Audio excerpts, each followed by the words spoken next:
fuck going on, Wailers? GCI, and I should go phone. Rather die than my bitch till it's tone. Hello, everyone, and welcome to this episode of Cupcake Media. As you know, there's been a lot of just interesting events and chaos going on in the world, unfortunately. As of last week, today is February 27. As of last week, the Russians have invaded Ukraine. Now, we're going to tell you some details that your fake news, and even a lot of other podcasters, unfortunately, the main media won't tell you these things that we're about to tell you. B, a lot of people think, just because the pandemic has magically ended and a war has begun, that now they are an expert in political science and international affairs and international relations. And we're going to break down some things. So in the news, you're going to hear a lot, which is interesting. You're going to hear a lot of people asking about the psychology of Vladimir Putin, the leader of Russia. You're going to be hearing a lot about, is he a crazy person? Is he delusional? Does he need to go see a therapist? I'm just going to tell you right now, all that stuff is bullshit. The media is bored, they're undereducated, and they're misinformed, and they're just trying to come up with their own stupid reasons for why he did this. I'm going to tell you very simply, he's not crazy. He just wants world domination. That's it. It is that simple. Putin is not crazy. If we want to say he is crazy, then we should have said George Bush and Dick Cheney, for example, are crazy for starting 2 wars in regions that did not even need him, especially the country of Iraq. They never did anything to us. We can say the same about Obama, who had the most wars in his presidency than any other president in the history of the United States. We can say the same about Trump when he killed a government official from Iran, General Soleimani. So he's not crazy. He wants to flex his muscle. He wants to have basically world domination. That's what every superpower wants. They want to show that they got the balls and that they're here and that they want to be recognized. The thing that the fake news and a lot of people won't tell you is that when Putin became president in the early 2000s, I think it could have been maybe between 2000 and 2002. I forget the exact date, and apologies there. But when he became president, what people don't know is that Putin, before the Russian Federation was made and was under the USSR, he was a high-ranking KGB official. He saw kind of the decline of Russian power when Boris Yeltsin became the first elected president of Russia. And when he became president, when Putin became president, he flat out said, my goal is to reestablish the Russian Empire and to bring back the glory days of the USSR. Now, a lot of people initially interpreted that he wanted to bring back communism and the things that were associated with communism, and more importantly, that he really wanted to make the Russian Empire again, which literally was all of Eastern Europe going all the way to Russia. So he's had 20 years to plan for this. His country had some major setbacks. Their currency tanked. His military was in disarray. When you go from having this giant resource of just literally, owning half of Europe, and all your military personnel get taken away, your weapons get taken away. Now, granted, like in the case of Ukraine, they gave back all their nukes to Russia, and I'm pretty sure they're kind of regretting that now. But this is something that he's been planning to do for the last 20 years. This isn't just overnight. He woke up, he's like, you know what? Fuck it. I'm going to go invade Ukraine because I went out with the Ukrainian model and she ghosted me. No, dude, this guy is very calculating. Like, you can't look at today. You got to go back 20 years. He has been waiting for a moment to do this. And this is now the prime opportunity for him to do this. The other thing that all the fake news are going to say is how the price of gas is going to go up. Now, I just want to be very honest. I work in the gas industry, okay? The United States doesn't buy any oil from Russia. What's going to happen is that the markets are going to use this as an excuse to push the price of oil per barrel much higher than what it needs to be. If you're in Europe, you're going to be more severely affected because of all the gas pipelines that connect Western and Eastern Europe. And those pipelines are primarily coming from Russia. So they're going to get more screwed. Technically, it should have no effect on us because we buy all of our oil literally from places like in the North Sea, from African countries, and primarily the Middle East. Now, if you live in California and you wish your gas was cheaper, we're not saying, we're not saying which political party to choose, but it's clearly obvious that if you live in California and you study the definition of communism, and you've had one party in power continuously for 15 years, and you see the mess they've made with high taxes, the highest crime rate we've ever had, highest poverty rates we've ever had. I mean, the Democrats are just garbage out here. They don't do anything. They're worse than communists. They take money, but they don't give anything back. So in California, if you don't want your gas going high, then maybe you should write to your local senators like, hey, we want these sanctions lifted off the country of Iran, because studies have shown if Iranian oil were to enter the market, American gas would be anywhere from $1.50 to $2.50 cheaper. Just saying, right? But in the Russia case, we don't buy any oil from Russia. Okay, so whatever the news keeps saying, it's all bullshit. In reality, what's going to happen is that the markets are going to react to what's going on, and they're going to find this as an opportunity out of fear to be able to push the price of oil well above $100. Now, if you live in California, you are probably going to start seeing $6 gas by summertime. And I think that's a shame, because we're paying $6 for shit gas when in reality, for that much money, we should really have a higher octane gas, such as 93, 95, and 98 for that much. I'm just saying. So that's another thing about the news, is they're going to say, oh, we're so severely affected by this, it's going to raise the price of oil. All bullshit. The other thing to take into account is, all these cupcakes who kept pushing for green energy. Now, look, I'm all for clean air, clean water, all those things. I think they're vital. The reality is the United States had a massively just booming fracking industry under Obama and Trump, and then under Biden, it completely died. If we want to make an impact in the world, we have the capacity to use our natural resources to ship oil and gas to Europe so that they don't have to rely on Russia. And then those guys can find where their ball sacks are and at least start doing the right thing by preventing a bigger catastrophe spreading beyond Ukraine. And this is something we got to think about. What if we were to allow our fracking industry to prosper? The price of gas and the price of goods and everything associated that we buy, like that we use our money for, would drastically decrease, because your shipping costs right there would dramatically decrease. Now, what's interesting is that, we've gone from, like in places like California, where they were not using any science, they were completely just batshit crazy about the pandemic. They literally kept everyone in their homes until all their leaders, from Newsom to that shit mayor Garcetti to the crap mayor of San Francisco, were all caught having a great time at the Rams Stadium without their masks on, while all of us had to suffer and we can't go fucking buy pizza for our families because we forget our mask. They lifted the mask mandate, and now there's no talk of it. Why? Because a war has begun. Kind of seems a little. It kind of seems a little suspicious to me.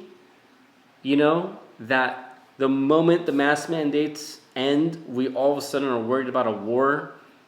Just saying. I'm not trying to be conspiracy theorist here, but the timing of events is quite interesting. Like you can plan things for, to be much better. But there's one thing that none of the news is really going to be talking about, and that's China. Really, this Russia scenario is really a big distraction, because no one's going to be seeing what China's doing. China is looking for their own type of world domination. They want to flex. They had their 100 years of shame, and now they want to have their 100 years of, we're going to kick ass. It's retribution time. They're going to see, China doesn't care about Europe at all. Like, they don't rely on them that much. they don't care what the Europeans would do to them. They're more worried about what the Americans would do.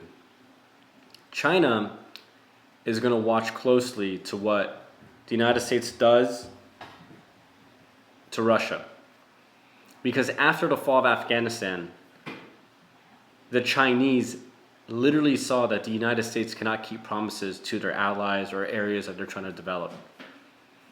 And shortly after the Afghan government completely collapsed and the Taliban took over in Afghanistan, the Chinese were flying planes like over Taiwan, and they're sending messages to Taiwan. And even in like South Korea, they were sending messages that could be heard that said, the United States can't keep its promises, we're coming after you. And they verbally also said this publicly. They said that if you're an ally of the United States, they will never come protect you. We're like a paper tiger, essentially.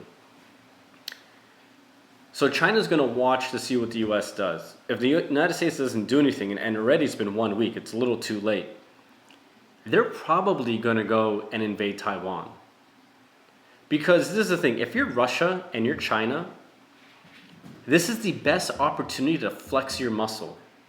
Because we have a very weak administration, we have a terrible Congress in the United States, we literally don't have a fucking government. These people have made things so asinine and so just, everything is so black and white. Everything is so, they made everything a fucking war when it didn't need to be. And now that there's a real war, they don't know what to do, right? Like they've literally had people fight over real science as to what bathroom they gotta use, okay?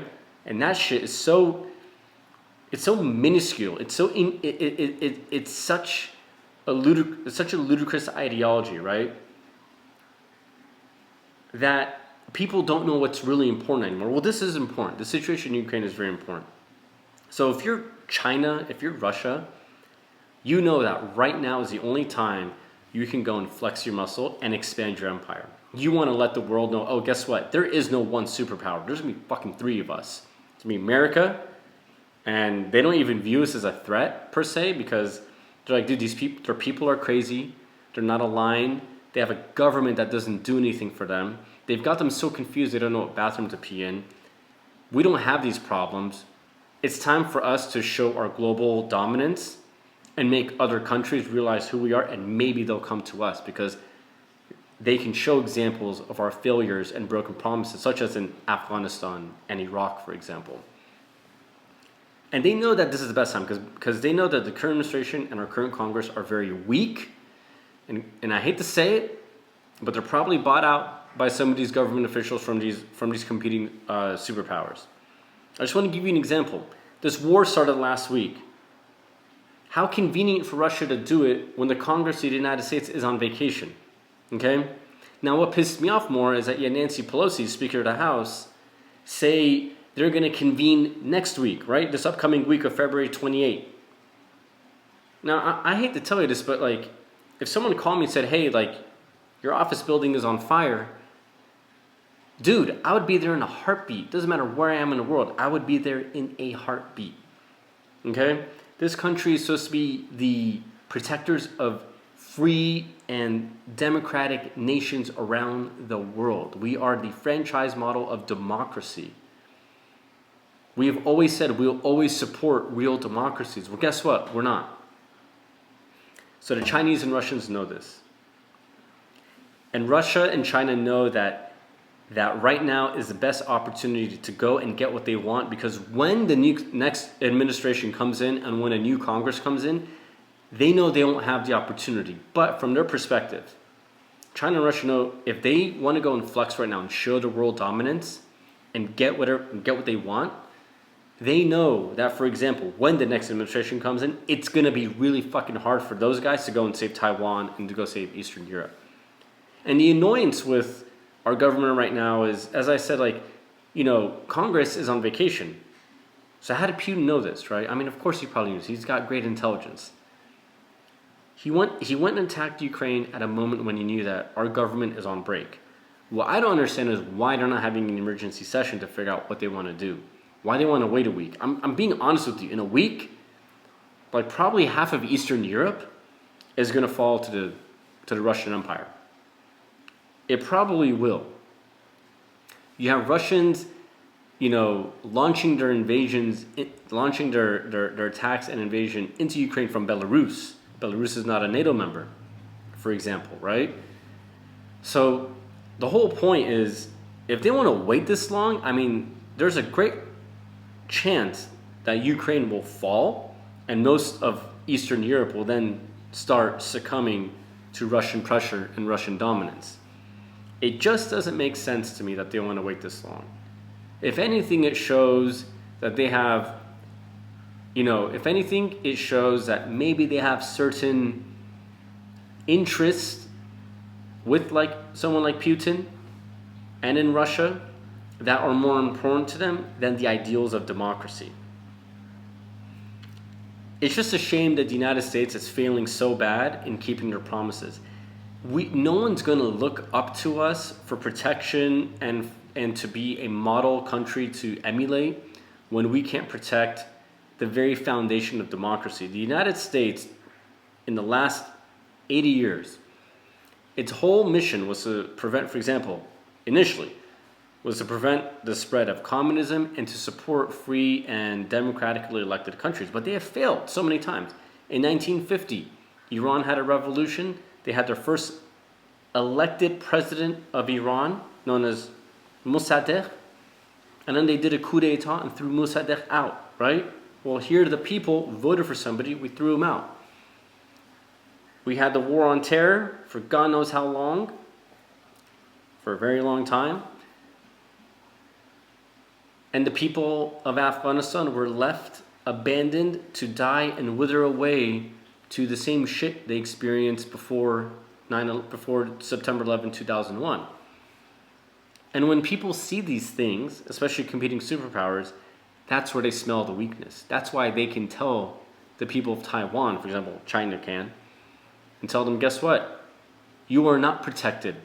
We have seen what America does to its friends. They abandon them. They don't keep their promises. So I'm very disappointed with the U.S. response. I'm very disappointed because Ukraine, after close to 30 years, had free democratic elections, and they have no one helping them. Dude, the Germans didn't want to help them. Nobody in NATO wanted to help them.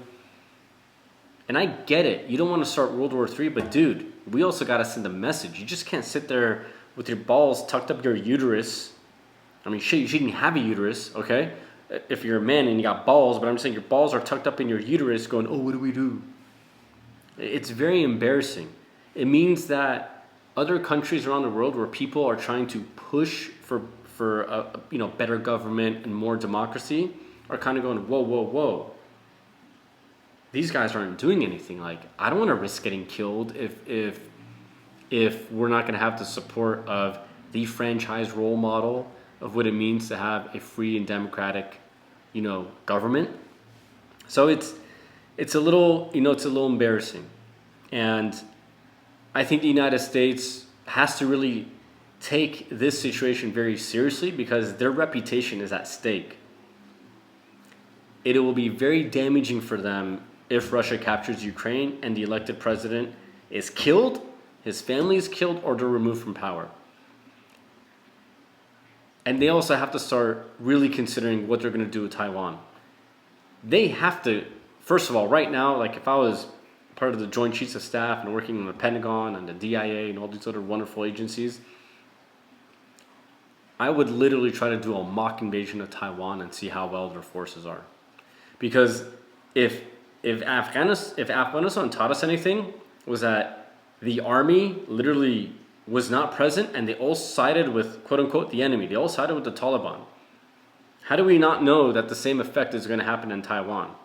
Maybe they won't side with the Chinese military, but how do we not know that they're not prepared to fight and really put up an amazing fight so that they don't get their asses handed to them?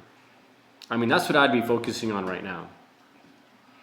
And with Ukraine, it's just if Ukraine falls, you will see other Eastern European countries fall.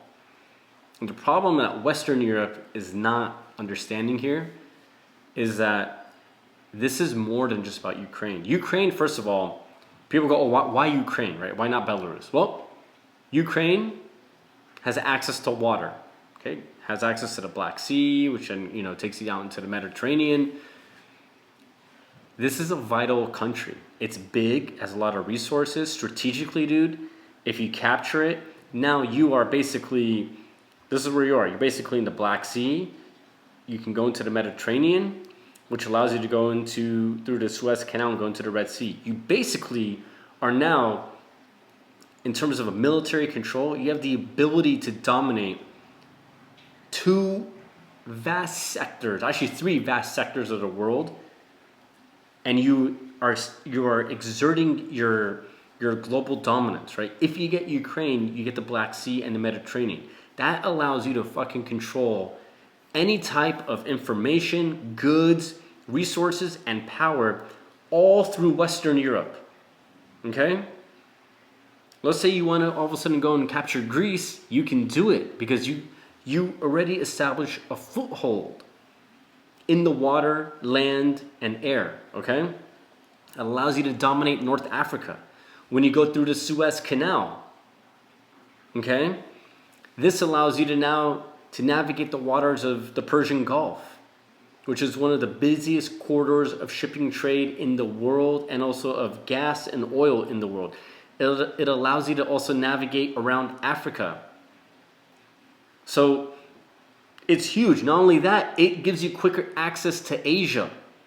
So you can dominate in Asia as well. Or in this case, maybe give assistance to the Chinese in Asia and vice versa. The Chinese can give assistance to the Russians in Europe. So if you lose that, it's like you've lost 2/3 of the world right there. You literally have. And then you have America and South America. That's it. So if you think from a continent standpoint, right, you'd be in control of Europe, Africa, Asia, and we have to, just geographically, I'm going to say Southeast Asia. You have 4 sectors of the world that just are in complete control by, let's say, the Russians in this case, and potentially the Chinese, right? So it's a vital area because Ukraine then allows them to expand more west. And what's to stop Russia from going back into Germany? What's to stop them from doing that? I mean, the German military, with all due respect, the last time I checked, I don't think they have the capacity to be able to fight off the Russians. They're not making great planes. They have good tanks. They have amazing guns. I think they have good missiles. But it's not... Building up their military has not been a priority, unfortunately. So Ukraine is, from a strategic standpoint, it is very vital. Now, also remember, one of the reasons why Putin went after Ukraine was because when the people of Ukraine revolted and got rid of their puppet leader who had very strong ties to Russia, it was a big blow in the face of Vladimir Putin. He's like, I want to get revenge here. And he knows that right now is the best time. The interesting thing to me is, they keep on the news talking about how amazing our intelligence sources were. I mean, dude, to me, it wasn't that amazing. Because they saw 100,000 troops, line up at the border. They're building hospitals. They're building blood banks. They're, having, basically forward operating bases all along the Ukrainian border in Belarus. And they're like, an invasion is imminent. Well, no shit, dude. If I saw 500 coyotes lining up in my driveway, I'm pretty sure they're going to attack me. If they figured this out from a year ago and said, hey, we have credible information that within 1 year we believe the Russians will invade Ukraine, I think that's more fucking amazing. Maybe they did. I don't know. I'm not here to discredit anything, but I'm just saying the way the news portrays it, they make it seem like, wow, they did such a good job. And I'm going, no, dude, people saw this from about 2-3 weeks ago. Anyone can figure that out. But if they're able to ascertain from a year ago, we believe this will happen, that's a different story. So, anyhow, the situation in Ukraine is very sad. I think what's more sad is it shows the lack of power of the United Nations. And as a political scientist, the role that the United Nations has played since its inception, I think it's kind of lost what it's supposed to do in the world, sitting there and talking about like resolutions and things isn't going to do shit. It's not going to stop a war, right? The United Nations has to figure out what their objective is. Are they a military force that needs to go in with member countries to prevent atrocities like this? Because they need to take physical action, you know?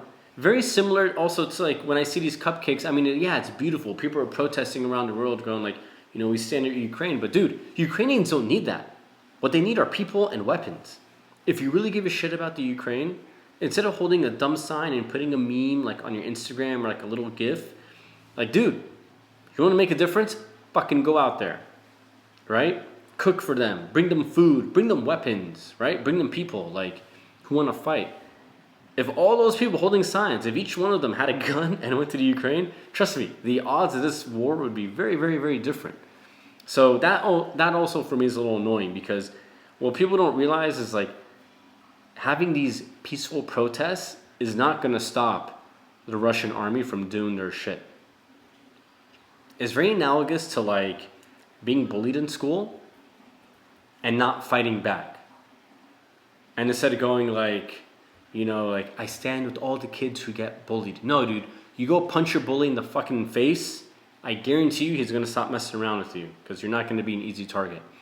So all these people holding up these little signs and these Instagram messages, yeah, they're cute. But guess what, cupcakes, that's all they are. They're cute. They provide zero benefit to the people of Ukraine. Like I said, you want to help the people of Ukraine stop holding these signs? Especially for the Europeans, dude. It's like a 2-hour plane ride for you guys. Fly out there. Bring them food. Bring them blood. You know, bring them like supplies. Bring them weapons. Right? These are the most important things these people need to survive and win. So that's just a little rant that I had to get off there because it's just a little annoying when you keep seeing these you know, people and their little memes and GIFs and all these things on social media and Instagram and TikTok, and then you see the protesters. Like, if you really give a shit, go out there. That's just the God honest truth. And you know what? We just got to see what happens. Don't be surprised if the Russians start arming their nukes. Because I think they feel a little desperation. And I hope it does not happen. But the United States has to really, really look at their nuclear strategic command and try to ascertain and determine what do they do. Because this is the thing, if Russia launches nukes, the United States has to look at Russia and China both as enemies. And I hope with all the money we spend, we have the ability to take out their nukes mid-flight before they reach us. Because damn, we spend a lot of money on military technology. I hope we do have that capacity.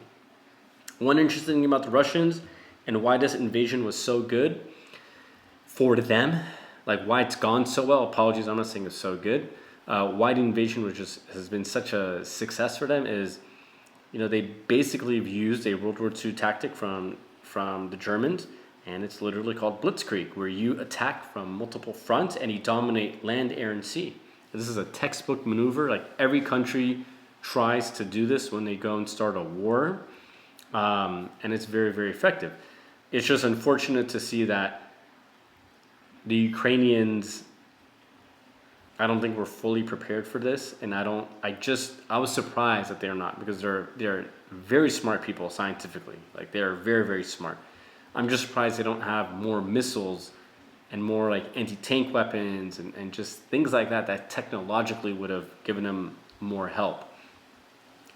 I think if Ukraine comes out successful, I think they have to seriously consider developing nuclear weapons, because then it might deter future wars. I think the Ukrainians might right now have been regretting not having nuclear weapons. And also I think the Ukrainians got to figure out, do they want to become the part of the EU or part of NATO, or just kind of stay in this weird area where Russia kind of views them as basically the place that they must conquer in order to reestablish their empire. So these are all going to be interesting things. But right now, just to recap,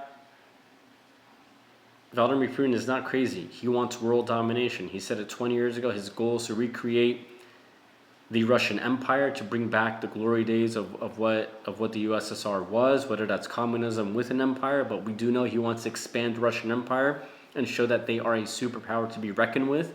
He's had 20 years to do this. He violated the START missile treaties, for many years, and Obama let it slide. And you got to give credit to Trump where it's due. He pulled us out of that treaty so that we can develop our missile technologies that the Russians and Chinese have outpaced us at, which is with hypersonic missiles.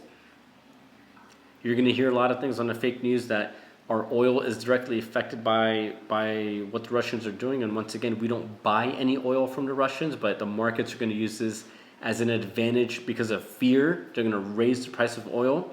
And we got to ask ourselves, would it be better to let our fracking industry prosper, maybe come up with technologies along the way which make it less polluting and more, greener, quote unquote, and that would at least decrease the damage and inflation that's done to us in the United States, and also allow us to be an exporter of energy to Europe so that those people can get their act together and not be so fearful of Russian repercussion. Definitely keep an eye on China because they are sensing American weakness all up and down all arenas of this planet, and they're going to view this as an opportunity of whether they should go invade Taiwan or not. So keep an eye on that. And don't be surprised if something happens in South Korea, okay? But definitely keep an eye on China because everything else is a distraction. And the United States really has to ask itself, if they are the true defenders of democracy, why are we not committing troops to the Ukraine? Yes, we're afraid of an all-out war with the Russians, but at the same time, when the Ukrainian president is telling when the Ukrainian president, when the president of Ukraine is telling Joe Biden's like, hey, I can airlift you out. And he's like, fuck you. I don't need a ride. I need weapons. I need help. What does that say? So shame on our government for not doing more to help the Ukrainian people. If anything, we should be kicking ass. If anything, we should be I don't say launching nukes, but we should be using that threat level. We should be there to be like, hey, you know what? These guys are off territory. You can't mess with Ukraine. It might be an all-out war. But the question we have to ask ourselves is, if we don't stop the invasion in Ukraine, then what happens? Do we let Eastern Europe fall and potentially some Western European countries? And maybe some African countries? Right? This is a double-edged sword. But it's a matter of controlling the damage right now, or dealing with much worse consequences later, where the damage has become exponentially worse. Much like if China were to invade Taiwan right now, they're going to capture it. And then when the next president comes along and a new Congress, it's going to be 1,000 times harder to liberate Taiwan from Chinese control. So, we hope you've enjoyed that episode. We hope to see you next time. As always, just please tell your friends about us and click subscribe. You can find us on YouTube and anywhere that you listen to your podcasting episodes. Primarily we're on Spotify and Apple Podcasts, so please find us, Cupcake Media. And if you have any questions, leave them in the comments. We'll do our best to answer them. Thank you very much. Have a wonderful day, everyone.